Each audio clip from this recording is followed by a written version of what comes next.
Hello everyone, welcome to my channel. तो अभी अब हम बात करते हैं हमारी नेक्स्ट डिजीज की। तो नेक्स्ट डिजीज है फंडामेंटल से। तो नेक्स्ट डिजीज है हमारी कॉन्स्टिपेशन। तो अभी वैसे तो सुना सुनाया वर्ड है और सबको इजीली चीज लगती है कि कॉन्स्टिपेशन हम बोलते हैं कब्ज को। ठीक है, तो ये बहुत ही कॉमन प्रॉब्लम होती है। तो इन्होंने बताया कि कॉन्स्टिपेशन जो है वो हमारा क्या होता है, इसमें स्टूल जो हमारा पास आउट होता है ना लार्ज इंटेस्टाइन्स में, बहुत ही धीरे से हमारा जो स्टूल होता है वो हमारा remain in the large intestines of the two longs. तो इसमें कॉन्स्टिपेशन की वो समस्या होती है जिसमें जो स्टूल जो है बहुत ही धीरे से मूव करता है और लार्ज इंटेस्टाइन से बाहर निकलता है। धीरे से मूव करना यानी कि कब्ज हो जाना, अच्छे से जल्दी से मूवमेंट ना करना। तो कॉन्स्टिपेशन जो होता है वो रेफर करता है पर्सनल नॉर्मल जो डिफ्रैक्शन पैटर्न होता है उससे अलग। जब हमारा पैटर्न चेंज हो जाता है ना स्टूल का, तो कंसिस्टेंसी चेंज हो जाती है, क्योंकि स्टूल जो है बहुत ही हार्ड हो जाता है, ड्राई यानी कि सूखा हो जाता है यूजुअल स्टाइल से। ठीक है, तो हमारी कॉन्स्टिपेशन की समस्या मानी जाती है कि भी जो डिफ्रैक्शन होता है उसका नॉर्मल पैटर्न जो है वो अब नॉर्मल हो जाएगा और स्टूल जो है बहुत ही हार्ड हो जाएगा और सूखा हो जाएगा। चेंज इन डिफ्रैक्शन फ्रीक्वेंसी, तो उसमें जो लेस देन जो फ्रीक्वेंसी जो होती है डिफ्रैक्शन की वो भी हमारी चेंज हो जाती है, यानी कि कम स्टूल पास आउट होता है। कारण क्या क्या रहते हैं इसके हमारे, तो कोर्स के अंदर आ जाता है inadequate irregular of the introduction diet. तो भी हम जब डाइट अच्छे से नहीं लेते हैं और डाइट रेगुलर टाइम पर नहीं लेते हैं और सही डाइट नहीं लेते हैं, तो ये रीजन हो सकता है। इनसफिशिएंट फ्लूइड इंटेक, अगर आप अच्छी तरीके से फ्लूइड या पानी वगैरह चीजें नहीं पी रहे हैं। ठीक है, तो इसमें रफेज यानी कि जो रिश्तेदार जो डाइट के अंदर जो चीजें शामिल करनी होती है अगर वो नहीं ले रहे हैं, और जो little residual available to from the bulk of the faecals matter, तो उसमें क्या हो जाता है हमारे जो कुछ अवशेष होते हैं वो हमारे अवेलेबल होते हैं। तो इसमें जो फिकल्स मैटर होता है उसका जो बनने की जो प्रॉब्लम्स होती है वो हमारी हो जाती है, यानी कि इनकॉन्टिनेंस समस्या हमारी उत्पन्न हो जाती है। क्योंकि अगर जो रिश्तेदार जो रफेज अगर हम फ्लूइड लेते हैं तो उसमें जो रिश्तेदार चीजें खाते हैं तो उसमें कॉन्स्टिपेशन की समस्या कम रहती है। ठीक है, तो इसमें no stability of the habit pattern of, especially अगर किसी प्रकार की आपकी हैबिट नहीं है, आपकी खाने की हैबिट नहीं है, पास आउट करने की हैबिट नहीं है, टाइमली आपकी चीजें नहीं होती हैं, failure of the response of the reflex impulse और पैरासाइटिक जो इम्पल्स होती हैं वो भी हमारी अच्छे तरीके से रिस्पॉन्स नहीं कर रही है, फेलियर हो गया, तो ये हमारा एक रीजन हो सकता है कॉन्स्टिपेशन के लिए। ठीक है, जो पैरासाइटिक मूवमेंट होती हैं, तो एक्सरसाइज अगर आप नहीं करते हैं, बहुत ही लंबे समय से रेस्ट करते रहते हैं और एक्सरसाइज अगर आप नहीं करते हैं तो ये बीमारी कॉन्स्टिपेशन की समस्या को बढ़ा सकती है। इमोशनल अपसेट, अगर आपके नर्वस सिस्टम में कोई दिक्कत है, अगर आप टेंशन में रहते हैं, चिंतित हैं, अगर आप गुस्सा बहुत ज्यादा करते हैं, डरे हुए ज्यादा रहते हैं, तो भी कॉन्स्टिपेशन यानी कि कब्ज की समस्या जो है वो हो सकती है। नेक्स्ट हमारा आ जाता है अननेचुरल जो पोर्शन होता है डिफ्रैक्शन का, अगर उसमें अगर आप सही पोस्चर में बैठकर जो स्टूल पास आउट नहीं करते हैं तो भी वो भी एक समस्या हो सकती है। Over use of the laxative, अगर आपने बहुत ज्यादा मात्रा में जो है लैक्सेटिव या फिर हमारे स्पोर्टिस्ट्रॉइड्स वगैरह जो हमारे ड्रग्स जो टैबलेट होते हैं या फिर अनीमा वगैरह की जो चीजें होती है, अगर वो बहुत ज्यादा मात्रा में यूज की गई है तो भी फिर आपको कॉन्स्टिपेशन से बार बार रहेगा, स्टूल जो है वो नॉर्मली पास आउट नहीं होगा। ठीक है, surgery involving of the intestine से एंड रेक्टम, अगर इंटेस्टाइन यानी कि आंत या फिर रेक्टम के हिस्से का अगर किसी प्रकार का ऑपरेशन वगैरह हुआ है तो भी कॉन्स्टिपेशन की समस्या आपकी रह सकती है। तो नेक्स्ट देखते हैं इसमें। तो भाई इसमें कुछ और भी बहुत सारे कारण होते हैं हमारे, तो इसने मालफॉर्मेशन बताया है और मतलब कि अबनॉर्मलिटी, अगर किसी चीज को कंप्लीट ना होना, मालफॉर्मेशन यानी कि बॉडी के जो ऑर्गन्स होते हैं अगर वो बनने में कोई कमी रह जाती है तो मालफॉर्मेशन बोल देते हैं उसको। और किसी प्रकार की रुकावट है अगर कोलन के अंदर तो ये भी एक समस्या हो सकती है कब्ज उत्पन्न करने की। सिस्टमेटिक डिसऑर्डर हमारे हो सकते हैं, जैसे कि कैंसर है, हार्ट फेल होना या थायराइड प्रॉब्लम होना या किसी प्रकार की डेफिशिएंसी कमी होना बॉडी के अंदर, किसी इंफेक्शन की शुरुआत होना या कोई बीमारी होना, ये भी कब्ज के सिम्टम हो सकते हैं। कब्ज जो है उनका सिम्टम हो सकती है, कब्ज के भी सिम्टम हो सकते हैं, हेमरोइड वगैरह जैसे कि बवासीर वगैरह होना या घाव वगैरह होना एनल कैनाल के अंदर, तो ये भी हमारी जो है कब्ज की समस्या को बढ़ावा देती है। और इसमें जो हमारी स्ट्रेन यानी कि अजनबी सिचुएशन हो जाए और लैक ऑफ प्राइवेसी अगर अच्छे से नहीं है या फिर कोई जगह चेंज हो जाती है हमारी, तो भी हम स्टूल पास आउट करने में असमर्थ हो जाते हैं। ठीक है, पेंडुलम एब्डोमिनल वाल यानी कि लटकी हुई जो स्किन होती है यानी कि लटका हुआ जो पेट होता है उसकी वजह से भी ऐसा हो सकता है।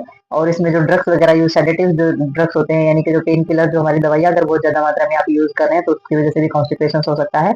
एक्सेसिव यूज की गई है बेवरेज वगैरह सच कॉफी टी, ये जो अगर आप बहुत ज्यादा मात्रा में लेते हैं तो इससे भी हमारा जो है कब्ज की समस्या ज्यादा बढ़ सकती है। बेवरेज चीजें होती है, पेय पदार्थ हमारे जो होते हैं इनकी वजह से। नेक्स्ट हमारा इसमें आ जाता है इसमें फीकल इंफेक्शंस। तो फीकल इंफेक्शंस में जब हमारा फीकल मास जो है remain contain with the bowel mucosa, तो इसमें जो हमारा जो फीकल्स होता है बहुत ही ज्यादा ठोस जो हो जाता है, यानी कि मास जैसा टुकड़ा सा, मतलब मास जैसा इन द सेंस कि बहुत ही कठोर और रिजिड जो पार्ट उसका हो जाता है। तो ये हमारा बाउल म्यूकोसा में क्या करता है, ये लॉस करता है फ्लूइड का, क्योंकि फ्लूइड का जो ऑब्जॉर्प्शन होता है वो इसके अंदर हो जाता है, तो फिर क्या रहेगा, कठोर पार्ट जो होता है वेस्ट हो रह जाएगा, तो रिजल्ट क्या होगा, लार्ज मास ऑफ फ्लूइड जो है वो can not of the mechanically explain from the anal canal. तो फिर क्या हो जाता है, जब वो मास जो स्टोर जो हमारा बहुत ही जो स्टूल होता है, जो कठोर स्टूल जो इकट्ठा हो जाता है, तो फिर वो यांत्रिक यानी कि शारीरिक जो प्रोसेस है उसके जरिए एनुअल कैनाल से बाहर नहीं निकल पाता है। ठीक है, क्योंकि पानी का एजेक्शन हो जाता है और बाउल के अंदर म्यूकोसा का के अंदर जो फ्लूइड होता है उसका एजेक्शन हो जाता है बहुत ज्यादा मात्रा में पानी का, तो फिर वो कठोर जो हमारा वेस्ट प्रोडक्ट होते हैं वो रह जाते हैं और उसकी वजह से फिर वो कैनाल्स के अंदर, एनल कैनाल्स के अंदर इकट्ठे हो जाते हैं। तो नेक्स्ट इन्होंने बताया large intake of the refined foods. अगर आप रिफाइंड भोजन जो है बहुत ज्यादा मात्रा में लेते हैं और रेड्यूस जो हमारा रेजिडुअल फूड जो होता है वो कम मात्रा में अगर आप लेते हैं तो भी कॉन्स्टिपेशन की समस्या हमारी रह सकती है। स्लोवर जो हमारी motility of the GI tract associated with the ageing, तो उम्र के हिसाब से अगर गैस्ट्रो इंटेस्टाइनल जो हमारा ट्रैक होता है उसके अंदर अगर जो मोटिलिटी जो स्लो हो जाती है एज के हिसाब से, जो काम ऑर्गन्स को का जो काम करने का तरीका जो धीरे हो जाता है उसकी वजह से भी कॉन्स्टिपेशन हो सकती है। तो वही एम्बेरसमेंट हो सकती है अबाउट द यूजिंग बेड पान, अगर बेड पान वगैरह यूज करने में अगर शर्मिंदगी महसूस होती है तो भी स्टूल पास आउट करने में दिक्कत हो सकती है, कॉन्स्टिपेशन जैसी दिक्कत आ सकती है। तो इन्होंने बताया the complications develop due to the straining stool of the result of the constipation, तो वे जो कॉम्प्लिकेशंस जो डेवलप होते हैं हमारे स्टूल पास आउट करने में तो वो हमारे कॉन्स्टिपेशंस के को जो हमारा रिजल्ट देते हैं दे आर हेमरोइड्स। तो कुछ चीजें ऐसी होती है जिनकी वजह से हमारा कॉन्स्टिपेशन की समस्या भी है और ऊपर से हमारी ये प्रॉब्लम भी हो गई है तो कॉम्प्लिकेशन डेवलप हो जाएंगे, यानी कि और भी खतरे और समस्याएं बढ़ जाएंगी। अगर बवासीर जैसी समस्या है, एनल फिशियर वगैरह वगैरह कुछ है, छाले हो रखी हैं, रेक्टल प्रोलैप्स यानी कि रेक्टल जो अपनी जगह से थोड़ा सा खिसक गया रेक्टल पार्ट, हार्ट अटैक यानी कि दिल के दौरों जैसी समस्या है, या कार्डियक समस्या यानी कि हृदय की अगर समस्या है क्लाइंट को। ठीक है, तो ये जो सारी चीजें अगर हैं और कॉन्स्टिपेशन भी आपको है तो कॉम्प्लिकेशन डेवलप हो ही जाने हैं। ठीक है, तो नेक्स्ट देखते हैं इसके अंदर हम। तो अभी हम इसमें देखेंगे prevention and management of constipation. तो वही कॉन्स्टिपेशन को किस तरीके से रोक सकते हैं, पहले तो अपनी तरफ से जो कोशिश की जाती है कॉन्स्टिपेशन को रोकने की, तो उन चीजों के बारे में देखेंगे। तो हेल्थ टीचिंग होती है सबसे पहले कि किसी भी पर्सन या any person suffering from the constipation must understand the physiology of defection and the factor affecting the defection. तो अगर कोई भी पर्सन सफर कर रहा है कॉन्स्टिपेशन की समस्या से तो उसको समझाना चाहिए शारीरिक रूप से जो डिफेक्शन की जो प्रोसेस होते हैं, जो फैक्टर उस पर अफेक्ट करते हैं डिफेक्शन पे, तो वो सारी की सारी चीजें सिखानी चाहिए, पेशेंट को बताना चाहिए इस बारे में। ठीक है, नेक्स्ट उन्होंने बताया एडुकेट इनटेक ऑफ डाइट, और उनको समझाना चाहिए डाइट के बारे में कि उसको डाइट किस तरीके से लेनी है। If the diet intake is too little, अगर पोषक तत्वों की को बहुत ही कम मात्रा में ले रहे हैं, बहुत ही कम मात्रा है इसमें, मे नोट स्टिमुलेट द पेरिस्टाल्सिस, तो हमारी जो पैरासाइटिस जो हमारी मूवमेंट्स होती हैं उसमें कमी आ जाती है। ठीक है, तो स्टिमुलेट नहीं हो पाती है, उत्तेजना नहीं हो पाती है और मल द्रव आगे की तरफ नहीं जा पाएगा। ठीक है, तो जो डाइट है उसमें पोषक तत्वों की पूरी भरमार होनी चाहिए। नेक्स्ट एडवोकेट किया जाता है intake the roughage in diet, तो वही ये बताना जरूरी होता है पेशेंट को कि उसने अपनी डाइट के अंदर जो है रेशेदार पदार्थों का सेवन जरूर करना है। Food contain high fiber content should be included in the diet such as raw and cooked vegetables, raw and cooked fruit, whole grains, cereal, and the quantity of quality of breakfast, and more important of the prevent constipations. One purpose of the breakfast in the produce of the vagus of the इसमें gastrolic reflection and the explosion of the fecal matter। तो faces matter के अंदर अगर इसकी problem solve करनी है तो हमें क्या करना पड़ेगा, खाने में क्या क्या इंक्लूड करना पड़ेगा वो इसके अंदर बताया गया है। तो इसमें बताया कि फूड जो है अगर हम लेते हैं तो उसके अंदर फाइबर होनी चाहिए। ठीक है, अच्छे से उस डाइट के अंदर कच्ची और पक्की जो है वो सब्जियां इस्तेमाल करनी है, यानी कि कच्ची सब्जियां भी खानी है आपने सैलेड के रूप में, और सब्जियां पका कर भी खानी है, कच्चे और पके पके हुए कच्चे भी फ्रूट खाने हैं और पके हुए फ्रूट भी खाने हैं। जो हमारे अनाज वगैरह है वो भी सारे के सारे लेने हैं। क्वांटिटी और क्वालिटी जो है ब्रेकफास्ट की वो बहुत ही ज्यादा इंपॉर्टेंट होती है हमारे कॉन्स्टिपेशन को रोकने के लिए।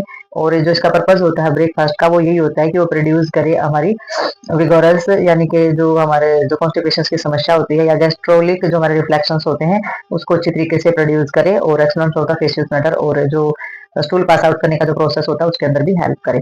ठीक है, तो ये हमारा ब्रेकफास्ट लेने का ये मेन मकसद होता है कि हमारी पाचन क्रिया भी अच्छी हो जाए और हमारा जो कॉन्स्टिपेशन की समस्या है वो भी कम हो जाए। तो नेक्स्ट देखते हैं इसमें हम।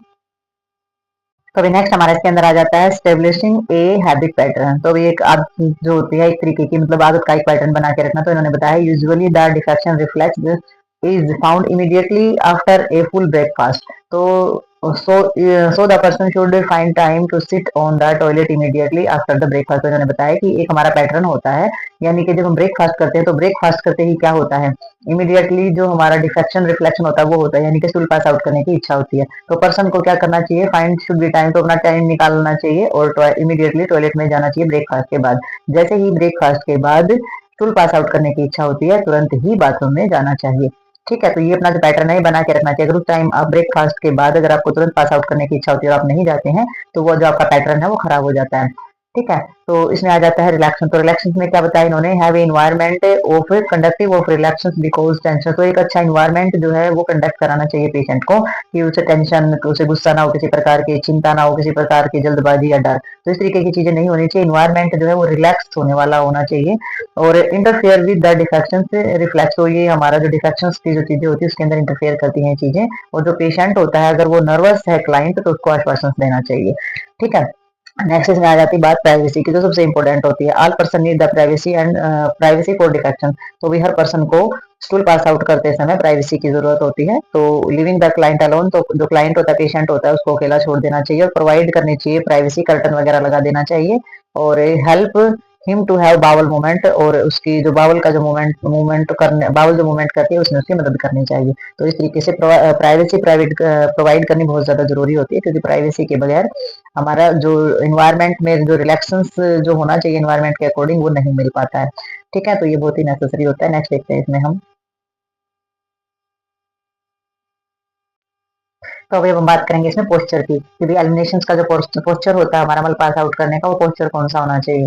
तो इन्होंने बताया है कि स्क्वेटिंग पोजीशन जो हमारी होती है, मोस्ट इफेक्टिव पोस्चर होता है ये हमारा डिफेक्शन के लिए, बिकॉज क्योंकि invalid individuals can increase intra abdominal pressure. तो इसमें क्या होता है कि इंडिविजुअल जो हमारा इंट्रा एब्डोमिनल जो प्रेशर होता है, यानी कि पेट के ऊपर जो प्रेशर होता है वो हमारा बढ़ता है, और necessary for the explaining of faces. तो इसमें बहुत ही ज्यादा जरूरी होता है ये फेसिस को निकालने के लिए, unless of the contradictory sitting position with the fit flat on the floor should be use for all person. तो भी हर, इन्होंने बताया कि हर इंसान को जो है फुट फ्लैट यानी कि बिल्कुल सीधे पैर रख करके, और नीचे जैसे कि उकड़ू पोजीशन हम जिसको बोल देते हैं, तो उकड़ी पोजीशन में बैठ करके मल पास आउट करना चाहिए। यही पोस्चर जो होता है ये सबसे अच्छा होता है, जिससे हमारे एब्डोमिनल एरिया का प्रेशर जो है वो इंक्रीज होता है।